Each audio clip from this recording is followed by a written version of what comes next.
Bom dia, tudo bem? A mensagem que Deus colocou para mim hoje, ela diz assim: nos momentos que pensamos em desistir, Deus nos levanta e nos ajuda a prosseguir. Senhor, tende misericórdia de nós. Perdoa, Pai, todos os nossos pecados. Livra-nos de todo mal. Nos afasta de tudo aquilo que não vem de Ti. Nós agradecemos, Senhor, por mais esse dia, pelo alimento, pela palavra, pela presença.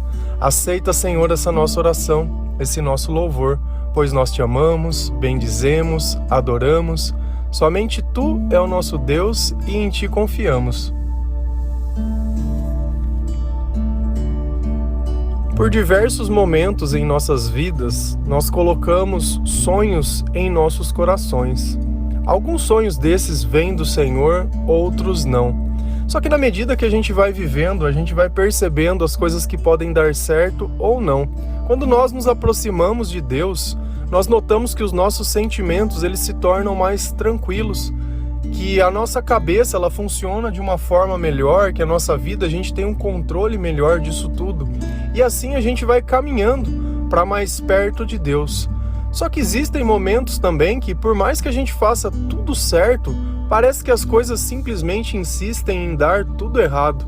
E é nesses momentos que às vezes a gente desanima. Às vezes a gente se questiona, fica triste, amargurado, sente depressão, não sente vontade de sair do quarto, não sente vontade de comer. O medo, ele começa a participar da nossa vida e a gente fica amuado, sabe? Entristecido, abatido. E é nesse momento mesmo que a gente fala, poxa, mas se eu tenho feito tudo certo, por que as coisas estão como elas estão? Então, às vezes nós precisamos entender que Deus ele precisa ver o que tem dentro do nosso coração para ver se nós estamos prontos para a próxima fase, para ver se Ele pode colocar outras coisas perto de nós para que nós possamos muitas vezes administrar. Mas a razão dos nossos sonhos é uma das coisas mais importantes. Você quer a bênção por quê? Para que outras pessoas possam ver que você é abençoado, para que outras pessoas possam ver que você é religioso, ou você quer a bênção para que Deus ele permita que ao seu servir você possa abençoar a vida de outras pessoas? Nada de bom cai do céu. Às vezes a gente fica ali esperando, que Deus ele venha até nós, só que nós não fazemos nada, nós não oramos, nós não buscamos, nós simplesmente não fazemos nada. É como se nós esperássemos que algum estranho viesse na rua e simplesmente falasse, olha, toma aqui esse dinheiro para você, porque eu sei que você está precisando. As coisas boas, elas não acontecem assim. Claro que se eu sou um servo do Senhor e o Senhor coloca no meu coração que eu tenho que fazer algo como uma resposta de oração de outra pessoa, é claro que isso pode acontecer. Mas por acaso, sendo ímpio ou por acaso simplesmente pela sorte, dificilmente. E a relação que nós construímos com Deus é algo muito importante. Então não é simplesmente uma coisa. Então assim, dentro da minha vida ou dentro da minha busca diária, eu preciso construir hábitos que me permitam estar na presença de Deus. E é importante que nós leiamos a palavra de Deus, que nós escutamos louvores, que nós frequentamos a igreja, que nós amamos as pessoas, que nós perdoamos, que nós praticamos tudo aquilo que o Senhor Ele ensina, que nós tenhamos uma vida de oração. Só que uma dessas coisas não dá certo. Se eu for na igreja uma vez por semana durante 1 hora, é muito pouco. Se eu ler a Bíblia uma vez por semana, um capítulo, é muito pouco. Se eu ouvir um louvor uma vez por semana, é muito pouco. Se eu orar uma vez por semana, também é muito pouco. Então, nada dessas coisas nessa medida nós podemos construir uma relação com Deus, mas o conjunto dessas coisas, sim. Diariamente nós podemos complementar essas coisas uma com as outras. E aí sim, Deus ele começa a fazer parte da nossa rotina e é como se fosse o nosso amigo, que nós temos a necessidade de contar, de partilhar, de falar, nem que seja de chorar e seja lá o que for, de se manifestar junto dele. Mas ainda assim, com toda essa intimidade, às vezes o desânimo ainda ele vem. E às vezes ainda vem o questionamento. E é interessante quando a gente olha a Bíblia e nota que isso aconteceu também com outras pessoas. Lá no livro de Reis conta a história do profeta Elias. Elias era uma pessoa que serviu grandemente ao Senhor. Só que chegou um momento que Deus pediu para ele, falou assim, olha, chama os profetas de Baal, você vai montar uma fogueira lá, e daí vocês vão ter que orar para o Deus e tocar fogo nela, através da oração. E ele fez lá a fogueira e pediu para os profetas de Baal orar. E eles ficaram a manhã toda orando, gritando. E Elias, ele ficava caçoando deles, falava, seu Deus deve estar ocupado, por isso que ele não está ouvindo vocês. Só que a partir do instante que Elias orou ao Senhor, o fogo desceu ao céu e incendiou todas aquelas coisas. E aí o que eles fizeram? O povo percebeu que o Deus verdadeiro era o Deus de Israel, é o nosso Deus. E eles acabaram matando todos esses profetas, eram mais ou menos 400. Só tinha um problema, a esposa do rei Jezebel naquela época, ela adorava e cultuava esses deuses que esses profetas serviam, Baal. Então ela, sabendo de tudo que Elias tinha feito, disse que iria matá-lo, disse que iria persegui-lo. E quando Elias ele ouviu falar sobre isso, ele sentiu muito medo, ele se sentiu acuado e quis fugir. Se a gente vai lá em Reis 19, versículo 4, a passagem ela vai contar depois que ele começou a fazer isso. E foi para o deserto, andando um dia inteiro. Aí parou, sentou-se na sombra de uma árvore e teve vontade de morrer. Então orou assim, já chega, ó Senhor Deus, acaba agora com a minha vida, eu sou um fracasso, como foram os meus antepassados. Olha que coisa interessante, um profeta de Deus que viu diversos milagres acontecendo, uma pessoa que na Bíblia fala que ele foi alimentado por corvos, então ele viu todo o sobrenatural, ele viu azeite saindo da botija, ele viu milagre, ele viu de tudo. Posso pensar numa pessoa que viu de tudo, e ainda essa pessoa deixou de acreditar em Deus quando ele deu mais poder para as pessoas do que para Deus. E aqui começa o nosso maior erro. Por que a gente pensa em desistir? Porque a gente deixa o problema ser maior que a nossa fé. E todas as vezes que nós fazemos isso, vai acontecer a mesma coisa. Olha o que ele pede para Deus. Acaba com a minha vida agora. Ele pediu para morrer. Quantas vezes nós não falamos que vem esse sentimento de querer desistir, de querer morrer? Porque pensa numa coisa, quem tem que ter o primeiro lugar da nossa vida? É o Senhor. Quem tem o poder máximo na nossa vida? É o Senhor. Quem não pode faltar na nossa vida? É o Senhor. Mas a partir do momento que ele colocou Jezebel no lugar do Senhor, achando que o poder dela, ou que as palavras dela, ou que a vida dela e o comportamento dela fossem maior e pudessem ameaçar a vida dele, era melhor a morte que viver sem Deus. E esse é o sentimento que a gente faz. É justamente esse o erro que a gente comete. Quando a gente fala que ama alguém e quer colocar essa pessoa lá no lugar de Deus. E quando a gente pensa em perder essa pessoa, eu perdi minha vida. Coloca um filho no lugar, eu perdi meu filho. Coloca uma mãe nesse lugar, eu perdi a minha mãe.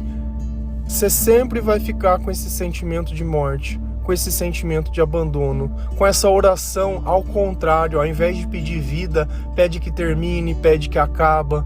Ao invés de você enxergar a graça do próximo dia, você enxerga o próximo dia como um medo, porque você não sabe o que vai acontecer, como se Deus não tivesse poder. Você acha que Deus tinha pedido tudo aquilo para ele, para largar ele morrer na mão de alguém? Sabe, você acha que Deus tem feito tudo isso por você para deixar que o mal te pegue e ele vença no final? Olha a vida de Jó, quanta coisa aconteceu, mas no fim o que aconteceu? A história acaba no fim, não é agora. Nós falamos esses dias que não tem como a gente prever o futuro e que nada que nós façamos agora pode adicionar uma hora à nossa vida, que aquilo que tiver que acontecer vai acontecer e que nós sentimos medo, o medo não vai impedir que nada aconteça. Olha como sempre uma pregação ela complementa a outra. É como se fosse o nosso corpo e os nutrientes. Nós precisamos de diversos nutrientes para que nós possamos ficar saudáveis. Não adianta comer apenas uma coisa. Não adianta a gente fazer uma coisa e achar que é uma coisa. E olha o que ele fala. Eu sou um fracasso, como foram os meus antepassados. Ele subjugou a vida dele inteira porque ele estava com medo. E quantas vezes a gente não faz isso? Mas eu sou um nada. Cara, eu tenho plena convicção e certeza. Eu sou um nada. Todas as vezes que eu vivi os meus próprios interesses, eu sou um nada, mas a partir do momento que eu começo a servir ao Senhor, que eu começo a derramar amor na vida de outras pessoas através do amor que Deus me dá, porque se eu amo é porque Ele me amou primeiro. Através dessas atitudes, a minha vida ela começa a ter significado. Então eu já não sou mais um fracasso. Então essa história do derrotado existe enquanto Jesus não participa da nossa vida. Mas quando nós entregamos a nossa vida a Jesus, quando nós negamos a nós mesmos, quando nós colocamos Deus no lugar certo, quando nós começamos a entender que esse sentimento de desistir não é a medida de Deus, é a medida nossa, esse jogar a toalha, esse não querer mais, é justamente quando o Espírito sai de nós que nós sentimos a fraqueza, porque enquanto Deus está em nós, nós somos fortes, como diz Paulo. Quando sou fraco é que sou forte. E é justamente as mesmas palavras sendo ditas aqui com um exemplo de um comportamento. Mas olha que interessante. Deus, ele escutou a oração de Elias, mas ele não fez o que Elias quis. Se a gente continua lendo, lá em 1 Reis 19, versículo 5, a palavra ela diz assim: Elias se deitou debaixo da árvore e caiu no sono. De repente um anjo tocou nele e disse: levante-se e coma. Ué, mas por que o anjo não veio matar ele? Foi o que ele pediu. Por que o anjo não olhou ele como um fracassado, como um coitado? Por que Deus queria alimentar o corpo dele? Por que Deus pediu para ele se levantar? É justamente porque a missão de Elias não tinha acabado. Às vezes a gente precisa começar fazendo aquilo que é básico. A nossa vida ela não vai sofrer uma transformação do dia para a noite. O primeiro cuidado que a gente precisa fazer é com o nosso corpo. Nós dependemos de comer, nós dependemos de dormir, nós dependemos de hábitos saudáveis, de higiene pessoal, de escovar um dente, de se pentear, de se fazer, tirar a ramelinha do olho, sabe? Nós precisamos mostrar que nós estamos cuidando daquilo que Deus ama, que é a nossa vida, que é a nossa história. Nós precisamos refletir que o Senhor ele não tem essa imagem de desleixo, que Ele não tem essa imagem que a gente costuma achar e passar para os outros de fracassado e derrotado. Não. Levante-se, coma. Depois que ele levanta e come, ele volta a dormir de novo. E quem que volta lá? O anjo. Você acha que ele falou alguma coisa diferente ou ele disse a mesma coisa? Levante-se e coma. Às vezes a gente acha que Deus ele vai na próxima oração, porque Ele não disse o que a gente quer, Ele vai falar o que a gente quer ouvir. Não, Ele vai repetir. Por isso que às vezes tem coisas que a gente fala, é confirmação de Deus. Deus falou 2 vezes a mesma coisa. Quando Deus ele dá uma ordem a nós, é uma ordem. Quando Ele pede pra gente fazer algo, é pra fazer algo. Não é pra falar, não, isso eu não quero, isso eu não acho que eu tenho que fazer. Levante-se e coma.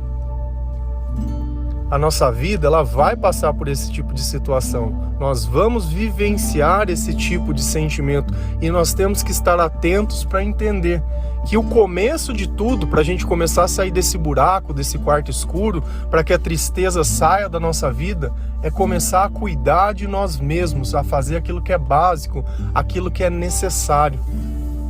Deus ele não vai sentar no chão ali, ficar passando a mão na tua cabeça falando, ô coitada, ô coitada. Já sabe, se nós não podemos mais fazer nada, se o passado ele é imutável e as coisas não vão mudar e já aconteceram, o que eu posso fazer?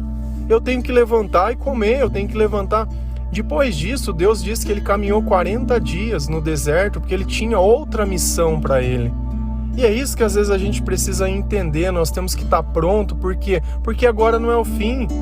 Não é porque alguém te ameaçou que vai acabar, não é porque as coisas não estão favoráveis, que não vai dar certo. Não, não tem nada a ver com isso. Deixa Deus dizer como as coisas vão ser.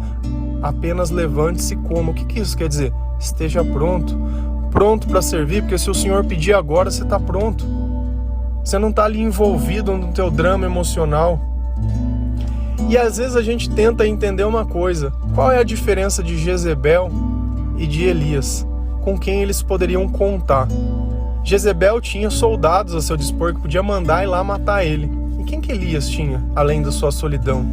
Elias só tinha o Senhor, e ele não tinha mais nada nessa vida.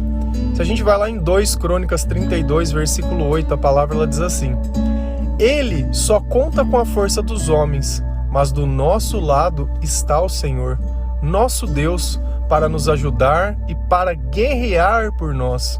O povo ficou animado ao ouvir as palavras do rei Ezequias. Quem está do nosso lado? O Senhor. Por que nós estamos animados? Porque é o Senhor que vai guerrear a nossa guerra. Quem que ela tinha do lado dele? Só as pessoas. E por temer as pessoas, que Elias acabou achando que era melhor perder a própria vida. E às vezes não é isso que a gente faz, por causa de uma pessoa a gente acha que é melhor perder a vida. Ai, porque não tá comigo é melhor a morte. Ai, cara, larga a mão de síndrome de cachorro vira-lata, né? Quanto poder você deu pra vida de uma pessoa e quanto poder você tirou das mãos de Deus. Então olha que quando a gente pensa em desistir, Deus ele vai vir dar uma resposta. Levante, coma, e Ele vai nos ajudar a prosseguir. Ele vai ajudar a chegar à vitória, a atingir o propósito, a conquistar esse reino. Ele tem a misericórdia, Ele tem as palavras de vida eterna, as palavras de sabedoria. Ele é o caminho. Então tudo vai passar por Ele. Então o que nós não podemos fazer é colocar as pessoas no lugar de Deus. Colocar o medo no lugar de Deus, colocar o homem, a mulher, a situação no lugar de Deus e achar que aquilo é o fim, porque aquilo aconteceu. Amar Deus sobre todas as coisas é deixar Deus no lugar de Deus, Deus acima de tudo. Porque enquanto Deus estiver lá, tudo vai estar bem. Enquanto Deus estiver lá, eu vou ter força. Enquanto Deus estiver lá, eu vou fazer. Só que aqui também tem mais uma coisa. Não adianta eu colocar Deus no lugar dele e não ter obediência. Porque senão é como se fosse alguém que pede alguma coisa e você nunca faz nada. Você faz de conta que aquela pessoa, ela simplesmente não existe. Se você vive apenas as tuas vontades, se você não nega a sua vida, né, e toma a sua cruz e o segue, também não adianta nada. Não adianta nada a gente falar que crê se não pratica. E esse é o problema às vezes das coisas. Que a gente quer um cristianismo do nosso jeito, onde o pecado ele não tem problema, onde eu fazer do meu jeito não tem problema, onde eu busco do jeito que eu quero, e aí a gente chega naquele ponto do desistir. Se até mesmo um profeta de Deus, quando fez errado, sentiu a vontade de morrer, quanto mais a nós, que não somos nada. Quanto mais um que às vezes vai de vez em nunca na igreja, que nunca leu a Bíblia, que nem entende o jeito que é o evangelho, que nem sabe se aquilo que ouviu a vida inteira é verdade. Que quando ouve a verdade é incapaz de compreender, achando que a pessoa está mentindo. Ah, você está mentindo. Eu tenho plena convicção e certeza que muitas pessoas que nunca leram a Bíblia, quando elas ouvem o meu devocional, elas acham que eu estou ou perseguindo alguém, ou exagerando, ou inventando. Por mais que esteja escrito na palavra. Porque é mais fácil eu achar que um estranho está mentindo do que um conhecido, que eu vi a vida inteira falando as coisas. Mas a questão é toda, qual sentimento você sente? Qual a transformação que esse Deus que você acredita causou na sua vida? Tá sentindo tristeza? Tá sentindo desânimo? Tá sentindo... Cara, olha o que o Elias, profeta, ele tinha a marca do Senhor, fez diversas coisas, viu diversos milagres. Olha o que o sentimento dele causou quando ele tirou Deus do lugar. Então Deus é uma coisa que nós precisamos vigiar todos os dias. Porque sempre que nós tirarmos ele de lá, vai vir as consequências desses sentimentos. E não vai ser bebendo, não vai ser se drogando, não vai ser fumando, não vai ser mentindo, não vai ser com remédio, não vai ser com nada que nós vamos resolver isso. Chapar os nossos sentidos não coloca Deus de volta. A hora que você coloca Deus no lugar, todas as coisas começam a funcionar novamente em harmonia. Em harmonia, que foi o que aconteceu. Ele comeu, levantou, colocou a cabeça no lugar e falou, não é aqui o caminho, eu não vou morrer nada não. Essa mulher é que vai se haver com Deus. E depois ela se haveu com Deus. É isso que a gente precisa sempre entender. Nos momentos que nós pensamos em desistir, Deus nos levanta e nos ajuda a prosseguir. Amém? Que Deus abençoe cada um de vocês. Levante-se e coma. Tome um banho, se cuide, esteja pronto, preparado. Lembra que do nosso lado está o Senhor, que a oração ela é diária, que a leitura da palavra de Deus ela é diária, que escutar louvor é diário. A igreja pode ser uma vez na semana ou duas, mas o resto, a rotina espiritual é diária. Você percebe que Deus está nos detalhes e nós quem influenciamos esses detalhes. Escolha sempre pelo amor, pelo perdão e pela misericórdia. Que se o Senhor, Ele é a nossa força, o Senhor também vai nos sustentar e vai fazer que as coisas saiam da forma que tenham que sair. Amém? Deus abençoe cada um de vocês. Feliz a nação cujo Deus é o Senhor. Um bom dia.